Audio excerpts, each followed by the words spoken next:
কি ব্যাপার, তুমি এটা কি পড়তেছো? বুঝা হ্যাঁ, কেন? সুপায় দিব তো। আরে গরমে তুমি অস্থির হয়ে যাবে, মোজা পাই দিও না, না এমনি না, সুপাই মোজা দাও। না পায়ে দিলে আমার ভালো লাগে আরে না। এই সুপাই দিলে তো তোমার এমনিই গরম লাগবে, তুমি আবার ওই মোজা পাই দিয়ে তুমি টিকতে পারবে না তো গরমে। তো কিছু হবে না। হ্যাঁ। আরে তুমি তো আমার কোনো কথাই শুনতেছো না, পরে বুঝতে পার, পরে আফসোস করবা কিন্তু আমার জন্য তুমি। থাক, মোজা খারাপ লাগলে খুলে ফেলাবো না। হ্যাঁ। খারাপ লাগলে খুলে ফেলাবো। দাও, তোমার ইচ্ছা, তোমার কথা তো শোনান যায় না পরে ছেলেটা তুমি। আমার ঘুমাচ্ছে, অনেক খারাপ লাগতেছে, ছেলেটাকে রেখে আমি যাব।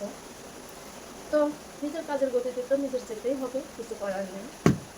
তা আমাদের 2 দিন বেসিক মিটিং ছিল। কালকে একদিন গেছিল আর আজকে একদিন। আজকে শেষ দিন। তারপরেও কিন্তু ভোরবেলা বাসা থেকে বের হয়ে যাচ্ছি। যাওয়ার কথা ছিল না, ওইখানে থাকার কথা ছিল। তো রাতে ছেলেটাকে রেখে থাকতে কষ্ট হয়ে যাবে, এই জন্য আর থাকি নাই, চলে আসলাম। এখন আমি রেডি হয়ে বের হয়ে যাব। একদম ভোর, কি আর বলবো।